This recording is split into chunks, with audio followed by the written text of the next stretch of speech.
Welcome back to the Inspired Method Marketing and Business Coaching YouTube channel. My name is Trevor, and this is my business partner, Josh Spurl, with Spurl & Associates Chartered Professional Accountants. And our topic for the day is Vancouver Business Coach, Simple Business Planning in 4 hours. Now, this video is not going to be 4 hours long, but just letting you know you can do a business plan in 4 hours, especially if you come to our Beat the Odds at Business Bootcamp. We're holding them in both Vancouver and in Edmonton this year. So if you're interested in that, go to spurrell.ca. I'll put it on the screen there for you, spurrell.ca/business-bootcamp.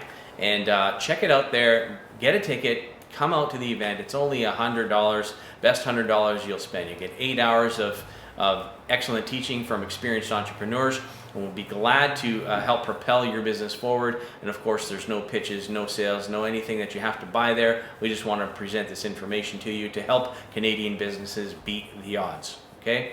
So with that being said, a quote from Pablo Picasso: "Good artists copy, great artists steal."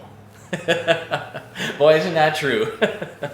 Now, 60% of people who start small businesses are between the ages of 40 and 60. So there's encouragement out there. So you have been waiting a long time and to start your business, and you're in that middle age portion. Now's a good time for you to start, because you've learned what to do and what not to do, and you've got a great opportunity to get started. Creating a business plan can seem like a daunting task, especially when you look at how financial institutions and business schools want you to create one. Now, I've tried to do this in the past, and I get stuck about a third of the way in, because it's just so overarching how they want you to get all this information and gather it, put it together. Tell me a little bit about experience that you have with those types of business plans. They write these business plans in business school as if you're entering some business plan competition and it's going to be judged by some judges. Like, nobody cares. It's like a thesis. First of all, hardly any people are going to ever raise any venture capital anyways. It's just a way to organize your thoughts, so when you're 6 months in and you got customer issues, and you got employee issues, and you got cash flow issues, it's like helps you keep focused on the things that when you were thinking clearly, that's where you should devote your time and your energy. Now, what is the importance of a business owner to have a business plan? So, let's go look at the single biggest thing. The single biggest problem in any business is the inability to find enough customers. 42% of all businesses that fail will fail because they don't have enough customers. But if you create a business plan, you are 50% more likely to generate more revenue than a competitor who doesn't have a business plan in place. So you're 50% more likely to tackle the single biggest problem in business if you create a plan. And it's my experience, whether you spend 4 hours or 40 hours, you're going to get a significant benefit either way. So it's important. Having a plan is better than not having a plan. What is that quote? If you don't plan, if you fail the plan, you plan to fail. Fail the plan to fail. Now, why do most business owners never complete a business plan? They're probably scared of it. They probably went to business school and they think this is 40 or 400 hour task and it's got to be perfection, and they're just trying to tie it back to reality. So what we've tried to distill is, let's take all the things that actually move the needle forward in the business plan and forget about all the rest, right? Because I think they're scared of the time investment, right? Yeah, it's huge. At one time when I was starting one of my previous businesses, I was like, okay, we've got to have a plan for this business, otherwise it's going to fail. We have a better likelihood of succeeding. And I got this business plan outline program. Oh my gosh, it was ridiculous. Like, seriously, you get it started. It took like 5 minutes to load on my computer at the time. So it was just massive. Thousands of questions about the business and the area and the competition and the psychographics, demographics, in depth. And I was like, okay, I can't do this anymore. So that never got finished, so surprisingly enough. Now, how much time should a business owner actually invest in their business plan? I think 4 hours on your own. I think it's really a law of diminishing returns on what you should actually what actually needs to get in there for the average business. I mean, you hit on one. You had this business plan and it started talking about the demographics and things like that, and then I have to break it down to people. It's like, yeah, they teach about the detailed marketing analysis, and it's really important if you're Coca-Cola to know how to get 60% of the market share when Pepsi's getting that. But for the average small business owner, if they get 1% of the local market in whatever business they're in, they're a dentist, they're a plumber, they're a flooring guy, or whatever that is, they're probably the richest person in their entire family. It's not a question of if the market is big enough, it's how do you penetrate it to begin with, right? Do you use indigo or royal blue? Like, that's not important. Now, what is the most important part, or the number one part of the 4-hour business plan? When we do our business plans, when they come through our office, there's a bunch of things that we get the customer to do. And, what's the problem, vision, mission, and values, and what are some of the secondary marketing initiatives that they considered are valuable, analyzing their competition. But probably the single biggest thing that we give them when we do them at Sperl & Associates is we give them a list of milestones. Exactly what we're going to do, usually 12 milestones with the goal is you can do at least one every month. We do the same thing on the Inspired Method brand, where they come in, they tell us what their objectives are, and we give them the domino sequence, as we call it. It's the same thing. A list of strategic objectives that are most likely to move your business forward, but also the most likely to get pushed to the back burner, because the customer will never ask you to do the strategic milestones. The customer's never going to ask you to set up a Google business listing. The customer's never going to ask you, to find a call center who can answer the phone. The customer's never going to ask you to write your SEO articles, whatever that is, right? So these are the strategic initiatives that are likely to move your business forward. The customer's never asked for them.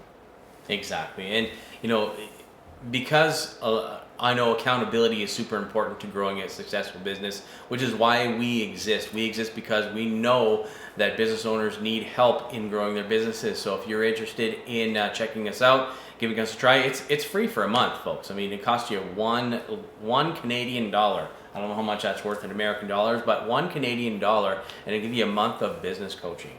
And it's really easy to get started. Just fill out the form on the website, put it down there below, inspiredmethod.com. Fill it out. Now, the next thing is, why should a mission statement be succinct? I mean, your mission statement is something that you can fall back on throughout the day. When you got a tough situation, should I go left, should I go right? Well, what does the mission statement say? Sperl & Associates helping Canadian businesses beat the odds. So, got a tough situation. What would that say we're supposed to do? And it should be succinct so everybody on your team can memorize it, right? And that's the key, because if you get this long, politically correct thing that's about, we're going to provide excellent quality and excellent service, and if it's too generic, doesn't help anybody. It's got to be specific, unique, short, so people can memorize it and apply it every single day. Yeah, providing top quality service, everybody says they're going to do that, so don't use that as your mission statement. Just a tip. Now, can you walk through a simplified method to create financial projections? So the financial projections is, what we've learned is business owners, when they start making projections, especially cash flow projections, they're always going to be wrong. So way out to lunch. Way to lunch. You can pay someone to do that, but we need to understand your widget, if you will, right?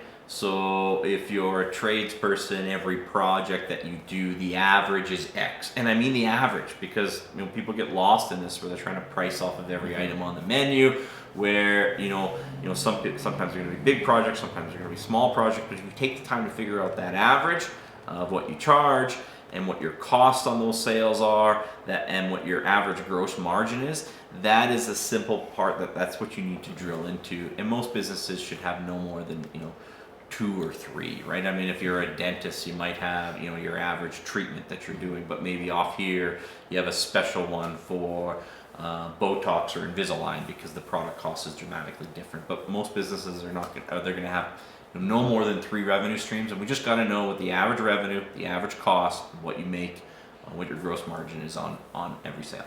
Yeah, then we know how many customers you need, and how we can, chart a path to exponential growth. Now, the next question that we have, Josh, is what is the importance of differentiation in a business plan? Like, what sets you apart? You're trying to find most things. People are trying to be, everything to everyone, and there's no one right way to do this. We're just trying to find a way for you to not be a commodity. So you're doing something slightly different than a different area. So if you're a plumber, Maybe you want to work on really complicated boiler systems in commercial settings. That's fine.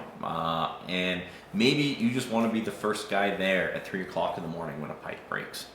Both are $1 million ideas. You can make $1 million doing either, but you just got to be clear of what you're trying to be better than all your competitors at. Because if you're trying to have the most technical guys who can work out in these complicated systems, you won't be able to get those guys to the site as quickly as the other guy who's focusing on the speed. So we don't want to be a commodity. We want to be better than our competitors in a particular area. That's right. You can't be all things to all people. Find your exact specialty and who you serve. It's about what you do and who you serve is most important. And then we can figure that out from there. But you should come to the boot camp because we go over this 4-hour business plan at the boot camp. So go to spurrell.ca/business-bootcamp, and we will. You can buy a ticket there, $100. We're again presenting them in both Vancouver and in Edmonton every quarter. So you guys should definitely come out, and we can show you how we do this business plan. Okay. Now, next, do entrepreneurs need to have in-depth, detailed demographics, psychographics, market trends, and other analysis in order to make a successful plan? No. And it's funny because that is the one thing that they focus on in business school. They focus on this, they drill into it, and it's hilarious because then you get these other government organizations who you go in there like, we'll do your market research, and then I have to break their hearts after they have these pages and pages of market research. It's like, you haven't sold anything to anybody yet, right? You haven't figured it out. It's like, if you get 1% of the market, that you're the richest person in your whole family. It's like, you just got to figure out how to start selling stuff, right? What's actually an attractive offer that customers are going to buy. I mean, market share is something that can be done after. This is something that after you have a 7-figure business, and maybe even something after you have an 8-figure business, where it really becomes a little bit more relevant. But at the beginning, there's a lot, it's huge, and you're here. You have nothing. You have 0 share of it. Any share is all you need. So. Number one, what can I sell, and how do I sell it to them? That's the number one question. So how often should business owners revisit their plan? Is this like a yearly thing, or how often should they do this? I would suggest annually, with the caveat on that when you're actually going to derive some value from a business plan is, number one, you're starting out. You're starting out or making major changes. Starting out is by nature a major change, right? Number two, you're trying to have really significant growth. You're trying to go from $500,000 a year to $1 million a year. That's a different growth, right? If you're just trying to get from 1 million to 1.1 million, it's just little tweaks. You're probably not going to get that much value from the plan. Number three, if you're struggling, that's the time to come back and revisit a business plan. And number four, if you need some financing. So those are the kind of the reasons where normally you do a business plan, and if you're doing it once a year to meet those objectives. Yeah, exactly. So thank you, Josh, so much for your insight and your time today. We really appreciate it. I know that you guys got something out of it, but definitely come out to the boot camp because it is the place where you're going to network with a lot of entrepreneurs who are probably in the same position as you, and people who are, have sold businesses for $1 million or more, and you can gain some insight and knowledge from them at the same time. It's a great time. We always have a lot of fun doing it. And we enjoy just sharing knowledge and information with entrepreneurs so that they can make their businesses more successful. So definitely come out to a boot camp, and we'd love to see you there. Check it out, and we will see you guys on the next video. Thanks.